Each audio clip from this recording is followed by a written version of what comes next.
Good morning and welcome to the June 15th Public Planning Committee meeting. Call the meeting to order. Krista, are we in compliance? Where's Krista? There you are. Krista, are we in compliance with FOIA? Yes, we are. Thank you. Please call the roll. Yes, sir. Mr. Brown? Here. Mr. Stanford? Here. Mr. Lennox is As- here for Mrs. As alternate, Becker. yes. And Mr. Ames. Here. All present, sir. Are there any comments, additions, deletions to the minutes? If not, is there a motion to approve? So move. Is there a second? Second. Second. All those in favor signify by saying aye. Aye. Opposed? Okay, thank you, Tom.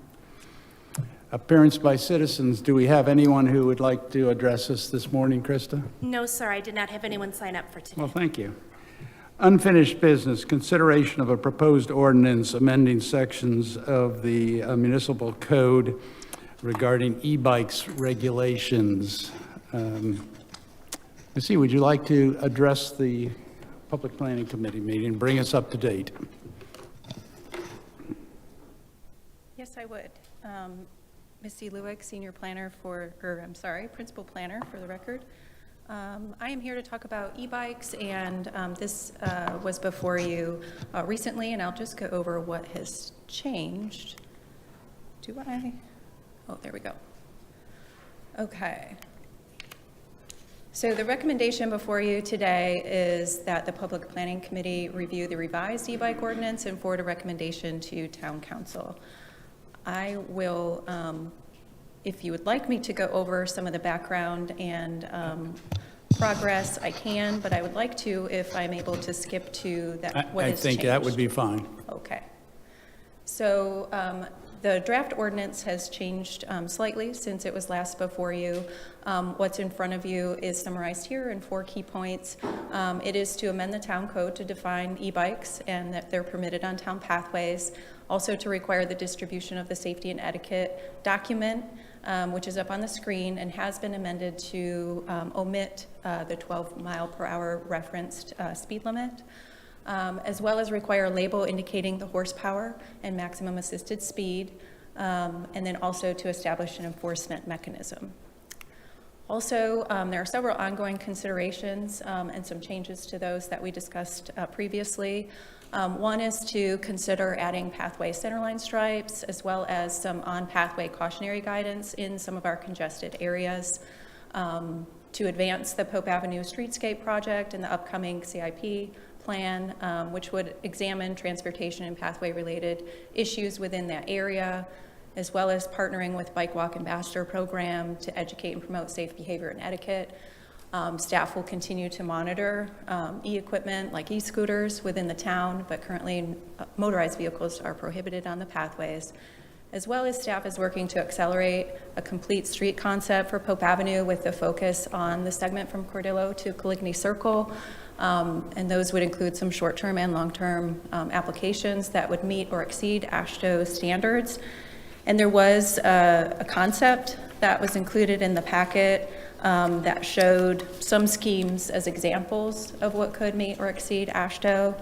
And on the picture on this slide are just some sections of our existing pathway that do have a centerline stripe as they approach intersections. So those are some of the changes in the actual ordinance. And I know that was really brief and quick, but That's fine. do you have any questions? Yes, questions by members of the Public Planning Committee? Alex? No? Len? Missy, as I understand it, one of the major changes is eliminating the requirement for speed governors. That's correct. And I know that there's been a lot of investigation into that.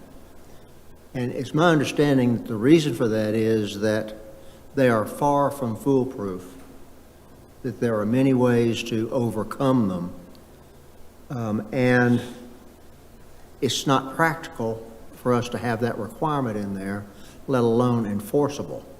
Would you say what I said is essentially correct? And would you like to fill in the blanks a little bit? What you stated is essentially correct, yes.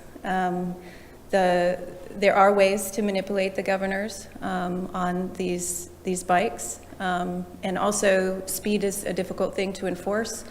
Many bicycles don't have speedometers. It's hard to know, even someone on a pedal bike, how fast they're going if they don't have a speedometer. So enforcement is going to be a challenge.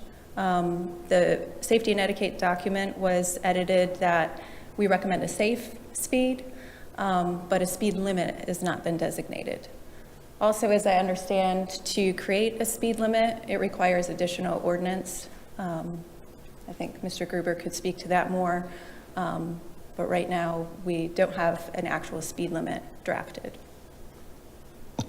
I, for one, regret that we have to do this, but the practical considerations outweigh what we might desire, I think, in terms of the speed governor.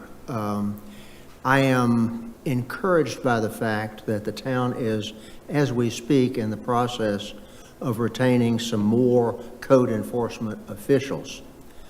And I am hoping that we're going to see some spot speed checks and dangerous driving checks on our pathways as we're moving forward.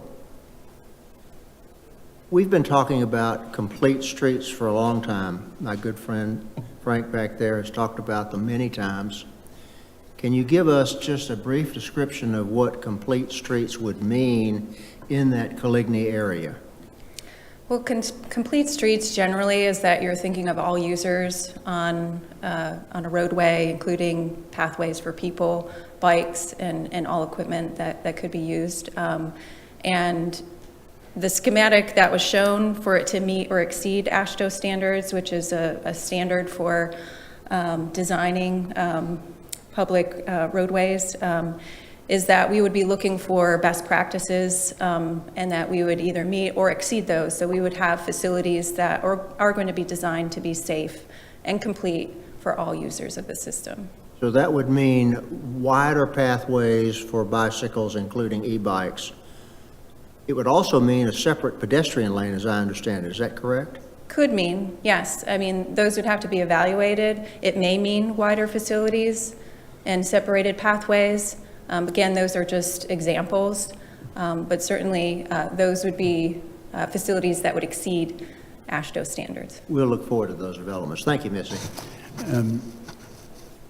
I might add to your answer, your comment, and Missy's answer. When we were deliberating this, we realized that a single speed limit for Hilton Head Island bike paths didn't really make sense, because in some areas, probably faster than 12 miles an hour would be purely acceptable. Right. Whereas sometimes on Pope Avenue, where there are a higher number of people on the bike paths at the same time in curved bike paths, that it would be lower than that. So I think we're headed in the right direction. If there are no public comments in this regard, are there public comments? Thank you, Missy. Frank, did you want to say something? I'm surprised.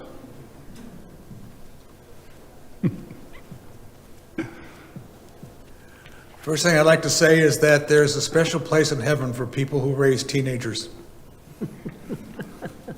I've got 3 of them at home for a month. Do you really? First of all, I'd like to say thank you for the town and the staff for the flexibility they've shown with regard to this matter. It's complicated, a lot of emotions on either side, and there's nothing that's right or wrong. It's e-bikes are coming, electric vehicles are coming, right or wrong, and we might as well get some experience with it before it becomes really, really, really, really important. Because someday we're going to have a bridge done, and we're going to have a lot of people coming over on e-bikes to commute here. And let's figure it out now while we have it under control, so to speak. With regard to widening pathways, enforcement, all that stuff, the fundamental thing we have to do is kind of fix what we got. We don't have much in the way of behavior control or people who understand how to ride bikes on our pathways. These are $100 bikes. It's the epitome of equity. $25,000, $100 bikes that are out there on families. And a lot of people haven't ridden them for 30 years. So they get out there, they don't know whether they should be on the right or the left. And if they're walking, they don't know if they should be walking against traffic or with traffic. And what we have to do is decide, our pathways are for recreational riders primarily and for commuters. And what we need to do is we need to start organizing the way people operate on our pathways, okay? And it should be on one side, people walk and ride on one side, and people walk on one side and the other. And we should begin to start marking up our pathways. With regard to enforcement, I think we're going to have to really rely on self-enforcement. We're going to have to put things like slow, signs that say how fast people should go, because most of these people don't know how fast they're going. And I think we can do that. We have to put signs that say, go slow. And we have to improve some of the conditions we have in our pathways where we have line of sight issues and people crash into each other and all that sort of thing. And I think we're on track with this. My only concern is the ambassadors. I think we're going to get through it okay. We got a great team. Missy, the team that we have in place right now is absolutely first rate in the town. I got to say that. They know what they're doing, and it's a joy to work with them, and it's a joy to work with you folks too, because you're listening. But I think as far as ambassadors are concerned, you know, we did this originally 8 years ago as a way to help people find their way around. Because a lot of people get on these bikes and they don't know where to go. They get on a bike and they start riding around and they don't know where to go and what to do. And sometimes they fall down and they need some help and the kid needs a little Band-Aid on the knee and all that stuff. That's what we do. That's what ambassadors do. They don't come up and to go to people who are just acting like jerks and say, you're acting like a jerk, you got to stop that. That's not what they're there for. They haven't done that before. That's not what they're trained to do. They understand the rules, but they are not enforcement officers, okay? They are basically concierges. Their job is to make people have a great experience out there to get to where they want to go, even though they don't exactly know where they want to go. Okay? So I would take offense to that because we would have to retrain our ambassadors. We got about 100 of them out there volunteering all over the place. They're doing a great job, you know. Okay? So that's my only concern about it. But otherwise, I think we're on track. Any questions? Nope, thank you very much, Frank. I could go on for a long time up here, but I'm Alex not. does have a question. Yeah, I have a question. Yeah, for you, Frank. Alex. And, thank you for all that you do, and I appreciate you somewhat drawing some lines for the ambassadors versus enforcement. I think that's important for us to continue to absorb and digest that. These are merely volunteers, and we know that we have issues on our pathways that may need a little bit more teeth into the situation. But as far as the ambassadors are concerned, can you help me a bit, Frank? I'm curious as to how their communications of issues get back to the town. We have the ambassadors organized into a subcommittee of the Bike Walk Hilton Head Island, group. And so what we do is we ask them to be the eyes for the town. When they see things that are out there that are bad, like maintenance issues or problems or things that they think are dangerous, they report it up to their governing committee, which reports it through a member of our Bike Walk Committee, and we take that information and we give it to the town. We work with the town, okay? We also, and they're constantly coming up with ideas. In fact, some of the things that are being done right now, some of the projects are underway to remedy some safety issues were brought up by the ambassadors. For example, on Beach City Road, coming out of the Fort Howell, that's a very we've had a couple of crashes there, and that was ambassadors brought that up and said that's a very dangerous place. We said we agree, and now it's being remedied. Okay, so they come up through it, but there isn't any official thing. We're looking at trying to get more involved with the facilities management people in what we do with our pathways. Right now, we see things and then we report a problem through fix click it. That's not the way. We ought to have the facilities management people sitting with us when we look at the conditions that we see in the pathways to communicate that with the town. that's a change we ought to make, we think. And And we're as working far- on as that. far as I don't know your- if I've answered that question or. No, you're getting there. Thank you. As far as the number of ambassadors, do you have enough folks to cover the entire island? Well, it's a volunteer corps, and you know who pays for them? Who pays for the ambassadors? I thought they were volunteers. Not paid, are they? Me. I give $1,000 a year to Bike Walk to pay for the ambassadors. That's who pays for them. It's a volunteer effort. You know, we don't have membership. We ask people for donations, but we're not a membership organization. We don't go and solicit funds. I just throw $1,000 out for my kids' inheritance, and that's it, you know, and we pay for it. That about covers our expense. We have a lot more expense. We have a lot of other things we do, and we somehow kind of make it, but we don't go to the town. We don't ask you for money. Okay. We probably should. Maybe we should. Is it okay, Alex? Well, that's where I'm going, Frank. Thank you. You tee this thing up and If you want us to do more, we'll you- do more, but we're gonna have to pay us for it. You swing and hit. Thank you.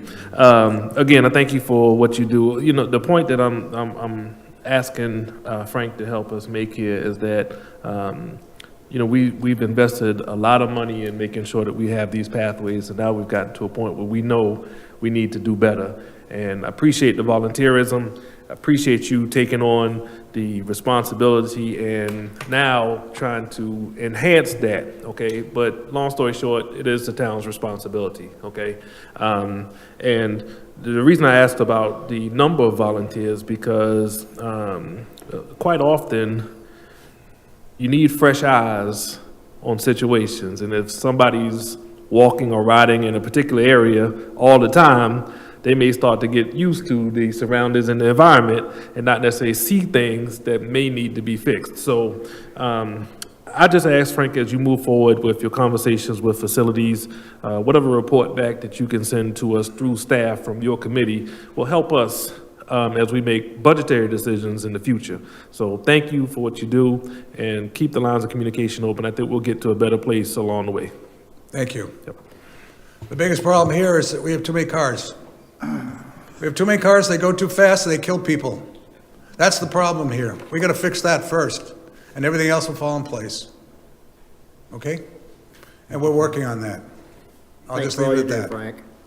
Thank you. Are there any other public comments on this matter before the Public Planning Committee? Seeing none, we'll bring it back to the dais. Is there a motion to recommend to Town Council the adoption of the ordinance as presented?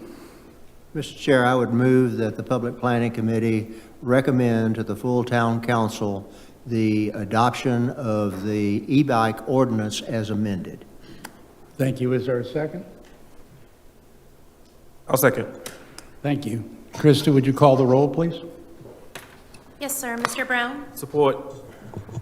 Mr. Stanford? Yes? Mr. Lennox? Yes. Mr. Ames? Yes. Motion carries. Motion passes. Before we adjourn, I'd like to piggyback on something that was in the presentation and that Frank brought up. Missy, I'm encouraged that there is a lengthy paragraph in your presentation that speaks to a study or a inquiry about ways that we can improve the experience in the Pope Avenue corridor. I'd like to expand that a little bit.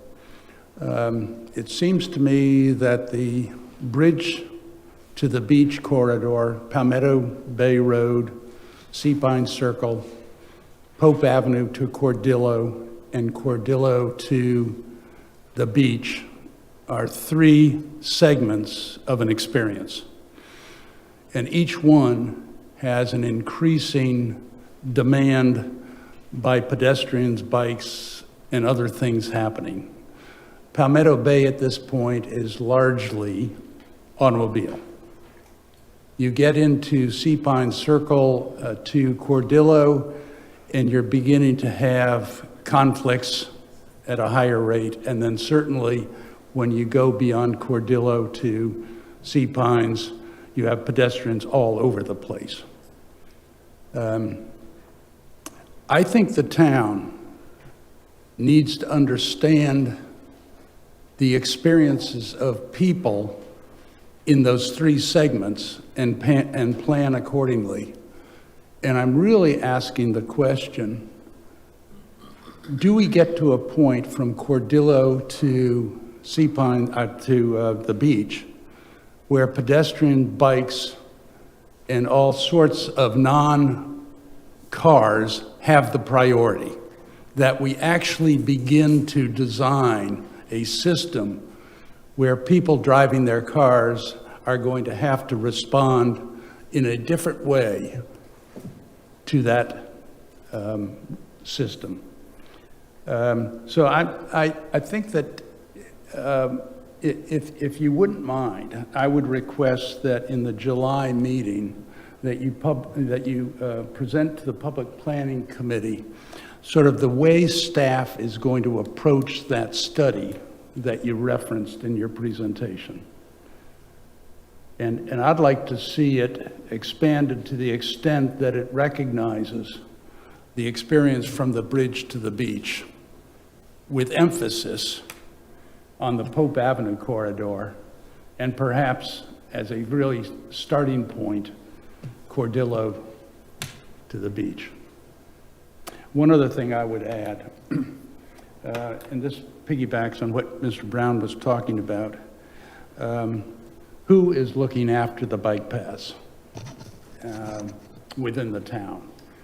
And I think the bike paths are just another facility that we have responsibility to maintain and to oversee. So I'm wondering whether or not, under Aaron Black's purview, we should begin to consider bike paths as a facility. And maybe it already has, I'm not aware of that, but that's a suggestion. I do have one other thing that came up 2 meetings ago. We were asking Palmetto Breeze to present innovative vehicle solutions. And I don't remember that the committee came out with any suggestion at that point. But I do think that the experience of moving in the corridor that we were just referencing can be enhanced if we have a different kind of vehicle moving people. I think the shuttle serves one kind of purpose, moving people from Coligny perhaps to Shelter Cove, but it isn't the same kind of experience that moves people who want to move from Coligny to Sea Pines. And so I think that staff should either be communicating with Palmetto Breeze to advance that conversation, or staff ought to be coming to public planning, suggesting ways of looking at solving that kind of a opportunity, addressing that kind of opportunity. I have had complaints from some constituents that there is a proliferation of timeshare golf carts roaming around that corridor. That is an antithesis to our brand if it gets out of control. And so I really am wondering whether or not it makes sense for the town to begin looking at, either through Palmetto Breeze or its own auspices, of advancing a more brand sympathetic solution to moving people in the corridor.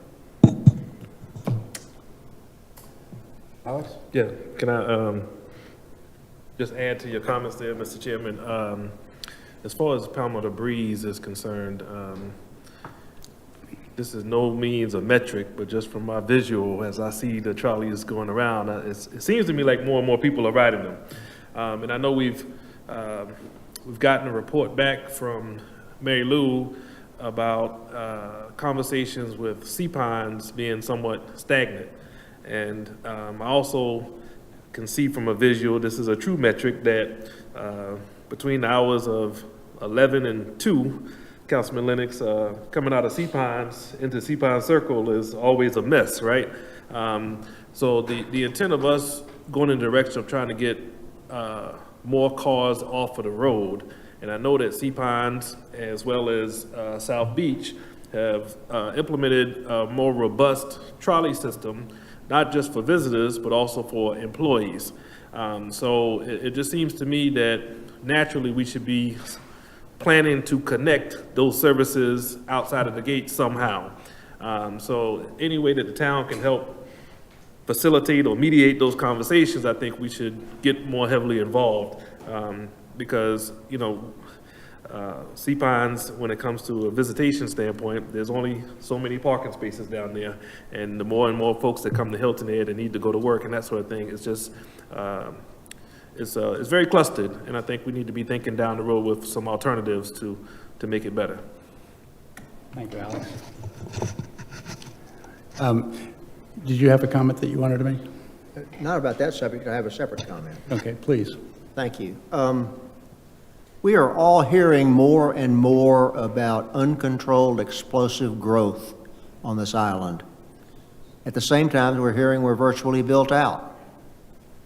The strategic plan that has been adopted by the town has us investigating this subject in the last quarter of this year. But I think it's time for us to just begin to think about what sort of tools we might use to control growth. We have a problem with zoning districts that are kind of a hodgepodge, frankly, and it's very difficult to overcome that. I have asked Josh to provide me, when he has some time, with some of the legal precedents that apply in South Carolina dealing with this. I'm not suggesting that we need to do something here today, although it'd be great if we could. I am suggesting that we all need to start to think about this and how it might impact us and how we might implement this subject. So this is a challenge that's before all of us. It is a problem that we need to face because I don't want us to choke on our own growth here. And so managing growth is a very difficult thing in a free society, but it has been done and it has been done successfully. And I know that this town, with the support of our very professional staff, can come up with some creative ideas on how to implement that. Thank you. Thank you, Mr. Stanford. Missy, let's add that to the agenda for next month, just if you would. Thank you very much, Mr. Coleman. Thank you, Chairman Ames, committee members. Sean Coleman, Assistant Town Manager. I was planning to make these comments, but Glenn, I think it's right along the lines of what you're asking for. We have a list of LMO or considerations for potential LMO changes or amendments. Some of those have come over the last couple of years from working with applicants or reacting to some changes in development procedures, really from the private sector. Some have come from the Gullah Geechee Task Force and implementation of the design studio, the family compound and subdivision. While I think the intent is being met, there's some modifications that would help us be more effective in implementing those provisions. And so the plan is to bring forward to committee this initial list for, again, preliminary discussion, so that we can begin to move forward those most critical amendments. It's a pretty long list, and we're overdue. And so I want to let you know that we have prioritized this with a staff team to develop the list. We've evaluated it. We need to finalize it, but we'll bring forward to this committee next month. We're also working to accelerate the work around the Mid-Island Redevelopment District. I think it's really good at the concept level, but we really need to get into future land use so that we can then get into the coding to implement. And, the thinking all along was that would be the first district, and then we would repeat that in a few other districts. We're having this existing trends and conditions to help outline the growth framework and master plan.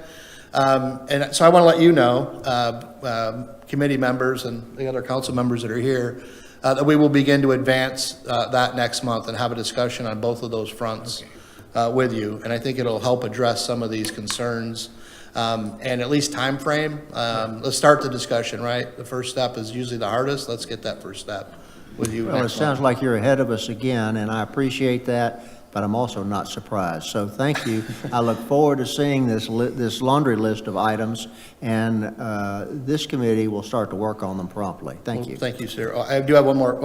I want to Okay. make a request that, could you send to the Public Planning Committee that list as early as possible so we begin to understand the magnitude of what we'll be dealing with? Yes, sir, and I talked with the town manager this morning while he was on vacation. So I want to vet it with him, and then we'll have a list that we're comfortable sharing with the committee that's appropriate to move forward for discussion. I have that meeting next week, so we'll try to get that out as quickly as possible. And then on another comment based on some suggestion, pathways, we do treat as a system. But we've had meetings in the last week, and I think, is Taylor still behind me? Taylor Ladd? Yes. So I've talked with Aaron and Jennifer, and they've coordinated a way to systemically evaluate pathways where repairs are needed, where maintenance is needed, where potential improvements are needed. And I believe I heard yesterday, without getting too much into detail, that Taylor is working with GIS to set up a dashboard that will allow us to have the whole system, including the pins where work needs to be done, all these ideas. So we'll be able to be more effective. We'll be able to respond to those issues and be able to report and illustrate to the committee and council what we're doing. And so, yes, we're doing that. We're also going to do the same thing with roads, town, county, and state roads, where repairs are needed, enhancements are needed, and map that out as a system and have a regular inventory and assessment done by staff to make sure that we're staying on top of that. So we're not reacting to when we get a complaint. We're proactively managing those systems and identifying opportunities to improve it before they become bigger issues. Okay. Sean, I think I speak for the entire council in saying thank you for getting ahead of us on this. It's an excellent effort on your part and will bear fruit. Well, I'm happy to report at an upcoming committee meeting the progress we're making. So maybe in a couple of months, we'll have something for you to share. Okay? Thank you very much. If there are no other comments or questions by members of the Public Planning Committee, we will stand adjourned. Thank you.